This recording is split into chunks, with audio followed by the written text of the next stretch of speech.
Hello, ladies and gentlemen. This is Conflict from Friends Playing Video Games, coming at you with Magic the Gathering Duels of the Planeswalkers 2015. Now, I have already started playing. I've already completed Innistrad completely, so we'll just end up going back through it. I'm going to do all the campaign with you guys over several episodes. I chose the blue-green deck, and I did add a little bit to it. Clicked the wrong thing there. After you beat all of Innistrad, you can explore Innistrad. And it appears that it is a dual sword. Let's see. Alright, yeah. I'm just going to concede this. We'll come back and do that once I do the regular Innistrad. Now, these videos will more than likely be about 15 minutes long. And depending upon how long the duels take, some duels may be split into two different parts. So, we'll just handle that as we go.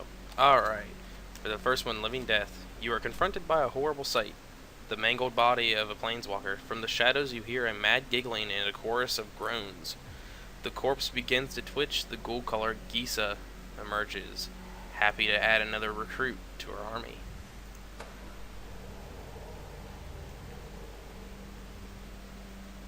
Alright, let's see.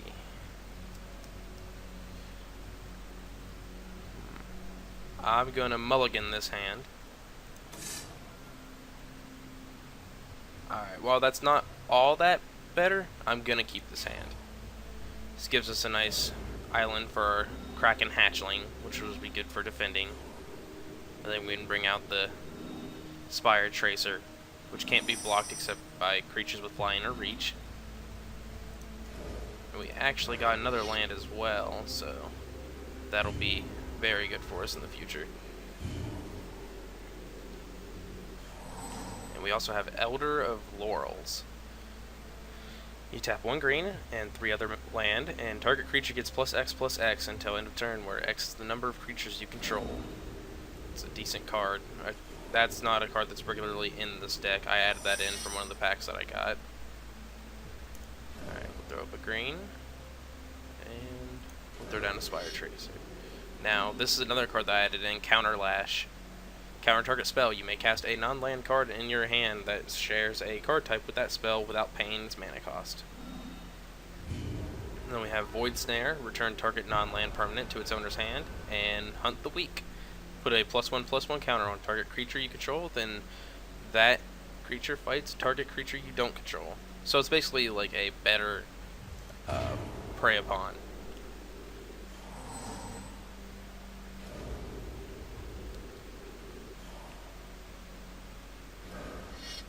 Now, as you can imagine, this entire deck that we're facing is all zombies.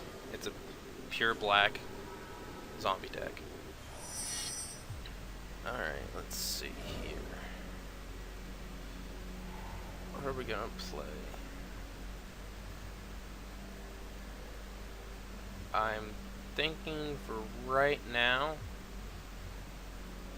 we're just gonna Void Snare. Send that card back to her hand. Just so we don't have to deal with it for the moment. And we'll go ahead and attack with my 1/1. Get some of the first damage going out.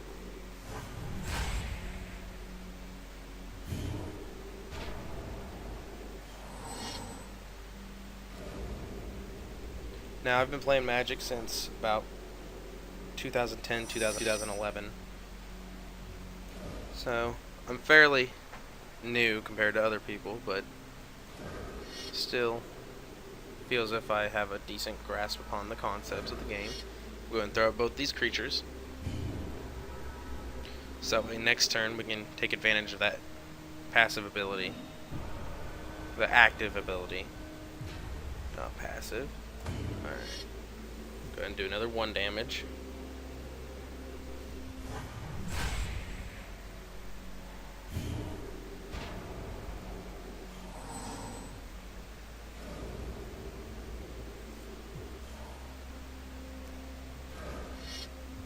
Now, later on,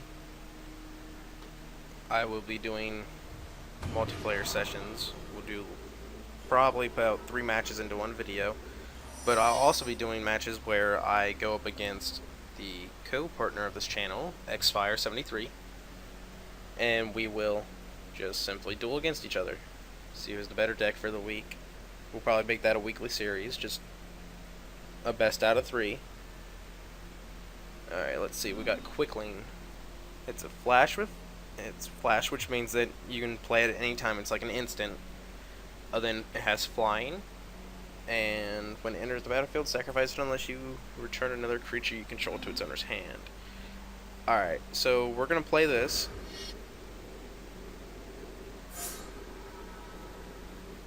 And we're gonna return another creature to its owner's hand. And we're gonna end up sending back our Kraken Hatchling, just because it costs 1 mana, and we can just toss it out again. And it's not like we're gonna be attacking with the Kraken Hatchling anyway, since it is a 0/4. Now here is where we may run into some issues.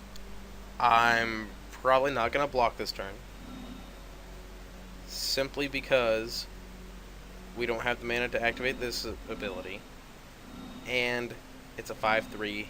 If he blocks this creature, it'll die. And we want to have as many creatures as possible, so that way this ability is a lot better.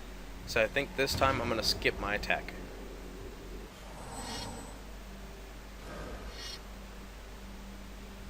Alright, bringing out the Rotting Fin Snake. It's 5/1. Alright, let's see. What is... Alright,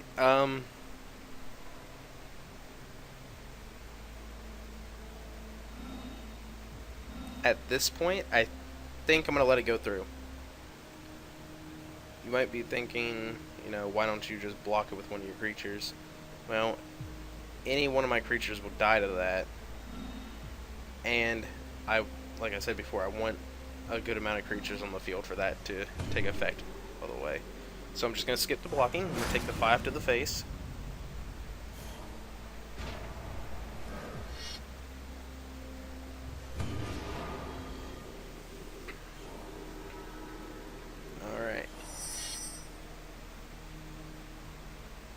For this turn, I may just...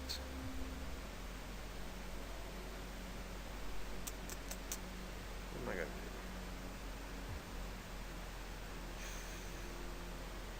Let's see. I think I'm gonna do Hunt the Weak.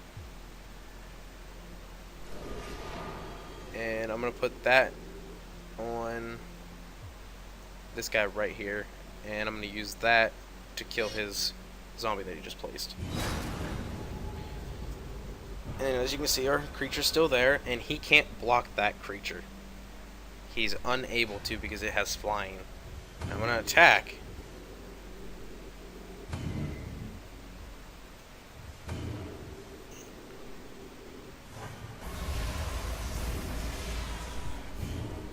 Alright, now that I've attacked with that, I'm going to leave it be. It's a 3/3, and think of it like this now.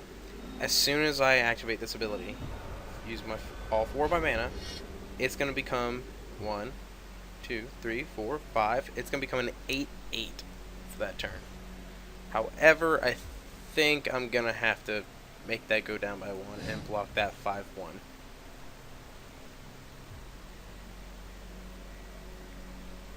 We may actually have to scrap the idea entirely. Okay, nope, just blocking that 5 points of damage will be good.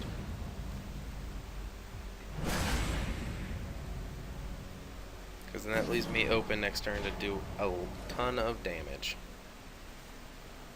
When it dies, destroy target land. Ooh, that's gonna mess us up. Because we're already a little bit mana. Oh, and speak of the devil, there's mana. It's exactly what we needed.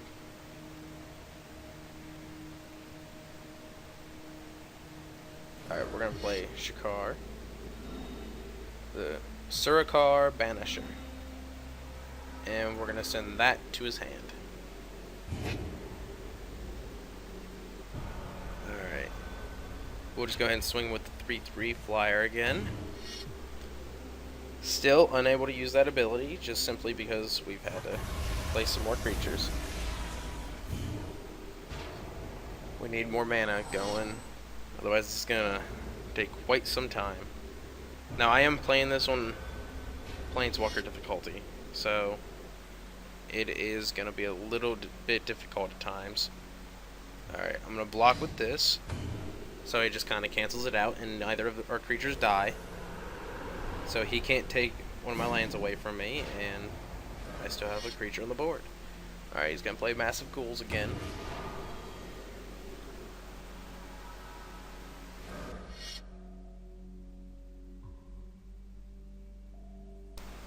Sorry about that, had to cough. Alright, he's playing Warpath Ghoul, 3/2. Alright, good. Timberland Guide. Now it's going to make it to where we can't use this ability once again. But it's going to add another... It's going to make my 3/3 flyer into a 4/4 flyer. I think this game's going to be all about pumping up our Quicklink. Because I'm going to go ahead and just swing with that again. Because we're going to need all these creatures to block what he's going to be throwing at us. Otherwise, we're going to lose the game. Meanwhile, if you look, he's at 8 health. Next turn, it is game. Potentially. It depends upon how I do this. Alright. I'm going to block 3/3, my 0/4. And I'm going to block the 5/3 with my 3/3. And I'm going to let the rest go through. I'll be down to 7 health. But that takes care of 3 damage and takes care of his 5/3 creature. Alright. I think since each one of these will be about 15 minutes long, we may make this one. Oh, and there's the game finisher. We're going to go ahead and play that. Buff up our Quicklink to an 8/8. Go into the combat phase and just swing.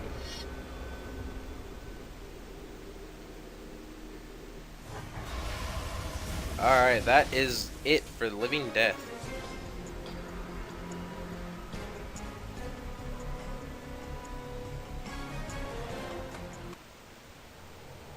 Alright. Like I said, I think I'm going to make each one of these duels into its own episode. So, next time that we come back, we'll be doing Cursed Existence. Alright, until next time, guys, this has been Conflict from Friends Playing Video Games. You have a good one.